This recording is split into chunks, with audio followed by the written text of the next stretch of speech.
What is up, everybody? I'm Chronik Spartan, and welcome to the Geeky N8 Show. Let's get geeky.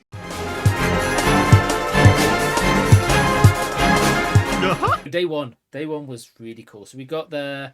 Originally, the plan was to be early, to queue up and all of that. And so we did actually achieve getting to Liverpool Street pretty early, and then realized that we didn't know how our new phone was going to work, if it was going to successfully record enough and all of that, yada yada. We were very much concerned that we didn't have enough memory. So we went off on a hunt to find ourselves a USB-C thumbstick for the phone. Our mission did succeed in getting us exactly what we were looking for, but it meant that we arrived at the event 15 minutes later than doors open, which was really annoying. I was not happy with that, but it didn't. But it didn't make it any less fun in the long run. So we arrived. It was busy. It was so busy. I was very surprised for it being busy on a weekday. So WASD ran Thursday, Friday, Saturday, at the end of March. Yeah, the end of March. So obviously we're a little late getting this video out because we're now in May. But life with the move and all of that has just basically held everything else up. It's frustrating. Anyway, so the games that we got to play. So we started off in the play on section. We checked out Scars Above, which is basically like a 3D landing on an alien planet, trying to work out what the hell's going on, mystery sort of game. Reminded me a lot of what's its name? This is going to be bugging me. 3 hours later. It reminded me of Returnal, but instead of it being a roguelite, it was a adventure game, a full-on adventure shooter game. We then checked out Road 96 Mile Zero, which is a little music game. Really enjoyed that, so we went ahead and we got ourselves Road 96, played through all of that. Great story game. Review coming up about that one. And then Mile Zero dropped on the Sunday, I think, after WASD. So we picked that up and we played through that, and that was also really fun. So yeah, great games there. Look out for those reviews. We then checked out a game called Viewfinder. Genius game. If you like puzzle games like I do, you will like this. If you like Superluminal, you will like this game because it's basic a similar concept. So whereas Superluminal is about getting the proportions of the objects right so that you can create the little shenanigans, this is about having a picture and you're looking around and you need to place the picture into the world and it will create a 3D rendition of that picture that you can now interact with. And so it might be like you've got a fence in the way. So you can line this up to create a path through the fence. Or you need to get across to another floating island, but there's no way you can jump it. So you can use the picture to create a platform in between and jump over. And all you're trying to do is get to the teleport in each stage to get to the next level.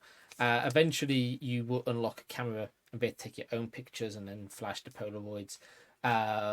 It also has different filters for the pictures. So there was one stage, it was so freaking cool. You went through all these different filters, including the pixel style filter. And it was just genius, absolutely genius. I could see this being really fun as a VR game, but we had a lot of fun there. We checked out the Peaky Blinders VR game. That was with the MetaQuest 2. Had a lot of fun. Really great technology.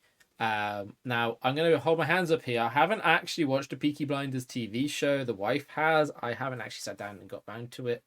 But I did enjoy the game, and the game is a story within inside that universe, with interacting with all those characters. And we decided, just for the fun of it, to dress up, do the picture to get the Peaky Blinders T-shirt. And what we didn't know at the time, here's the picture by the way. What we didn't know was it was part of a competition. And every day they would pick a winner, and you would get a goodie bag. So we got the goodie bag, and on the screen now you all see the goodies that we got. I was really surprised because basically we got to the end of the day as I played a bunch more games, and then I finally checked my phone as I was on the train home, and that's where I saw I'd received a message on Twitter, and I was like, okay, who the hell's messaging me? I check it out, and it's the team behind Peaky Blinders VR, and they're like, you won today's prize. Go to the thing, say this secret word to get your prize. And I was like, oh no, I'm on my way home. It's all over. I can't go get this. So I messaged them. They were very nice. They're like, just come by tomorrow and you can get it. So we did. So yeah, definitely a VR game to check out. It is only going to be on the Quest at the moment. There's no plans for bringing it to PSVR 2. I think that might change, but I don't know. We then checked out Vampire Survivors. We've got our garlic, best stress ball. Sadly, it is getting a bit injured. I really hope Ponkle have more, because I definitely need more garlic stress balls in my life. There's a stream up at the moment. We streamed it last week, this week. I don't know where we are in the timelines anymore. Very good game. And we will have a review up about that. So go ahead and check that out. After playing Vampire Survivors and doing the competition, and I'm starting to realize that I think I'm pretty certain now that while I thought I hadn't succeeded in their competition, because I didn't really know what the competition was, I thought you had to beat the demo, as in get to the end and fight the final boss and beat the boss. I was wrong. You just had to survive 15 minutes. And I definitely survived 15 minutes on all 3 days. So I could have had a complete collection of the Vampire Survivor t-shirts. But I didn't realize, and so I didn't succeed, which is foolish on my half. So if they're at WASD IGN in September, I will try again to get more t-shirts, because they're good t-shirts, and I very much enjoy the game. I'm still playing it on the phone. So anyway, Vampire Survivors is free on the phone and on Game Pass. I don't know about on Steam, but probably. And then the DLC is just like a couple of quid each, so that's not bad. DLC dropped. They won the BAFTAs while we were at WASD. So again, just great, just generally great. And they had the BAFTA there. I sadly did not get a selfie with the BAFTA, but still. The next game that we checked out was a game called Quit Today. We had been interacting with the team behind it on Twitter. Was really excited to check it out. Basically, well, what I thought when I was first seeing it was it's about trying to quit your job. What I then discovered when playing it is the company is trying to force you to quit instead of firing you. And as such, you need to fight your way all the way through the game to the CEO to basically figure out why they're trying to force you to quit. So that's quite fun. As you get through it, you get other powers. Anyway, we'll talk about those games in the shorts. The next one we checked out was Alatoff. It is a point. It's Diablo meets Dark Souls. I think that's all I really need to say about this game. It's out now. You can go check it out. We're probably going to pick it up soon. We then went and checked Parks Beyond, which is Bandai Namco's new theme park game. It was really cool. I'm so excited. We've just got our early access code, so we are going to check that out. And we will hopefully capture some footage of the early access and go through there. Then we went over and played the Starship Troopers tactical game. So strategy games are a game style that we played a lot back in the late 90s, early 2000s on like the PlayStation and the PC, Command and Conquer and all of that.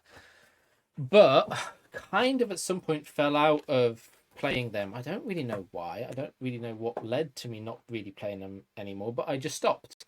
So we got to play this. It was really cool. one of the first things that I discovered while playing it is that you have to focus on the tactical positioning of your squad, because your squad will not fire through their teammates. So you had to consider where you were placing them to make sure that you were going to have maximum damage to the aliens. And then also with the same crew, the same company, they had Warhammer 40k Battle Sector. Right, for all you 40k fans out there, we've had some really great 40k games. We really have, especially with like the Dawn of War series. How often have you just wanted, though, the experience of the tabletop completely ported into a video game? Because I know I have absolutely wanted it, and this is it. Like, it has all the dice rolls properly built in based on the codexes. It has all of the army building. Isn't like I've got a machine that's going to generate me up armies. No. You enter the combat and you have to spend your points properly to build your army. So like it might be a 15,000 campaign that you're going into and all of that. And then they have little missions built into that. It was really good. We played a few of those rounds, and I had an absolute freaking blast with it. Hands down. Recommend it. I really hope that it has a proper online multiplayer mode as well. Then we went over to Devolver Digital because they had one of the biggest areas next to Plyon, and it was just an insane experience with them. So Devolver Digital, like normal, were absolutely bloody unhinged. So you would have seen in the videos, and I'll pop up a picture of it now. Yes, that's a giant cock plushie. It's Devolver Digital. What do you expect? What do you freaking expect?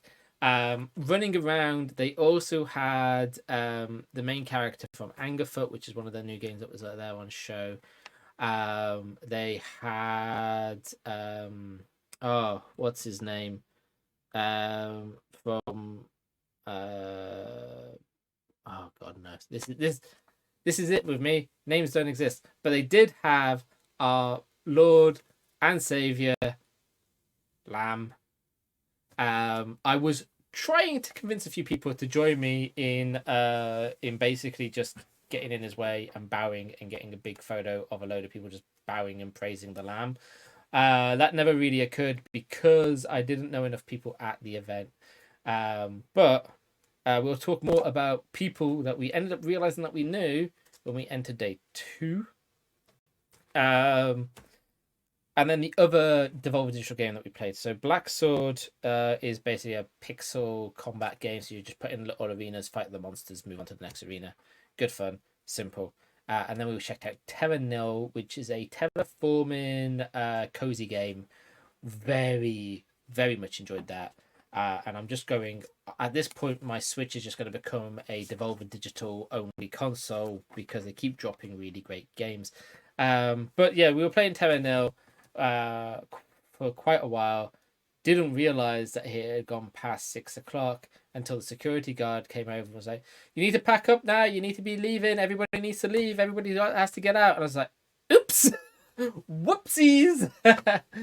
And with that realization, it meant I wasn't able to pick up my WASD merch that day.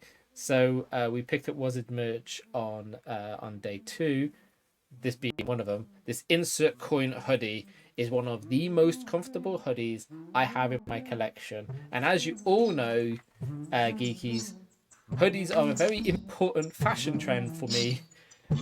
They keep me nice and comfortable. Anyway, so rolling on.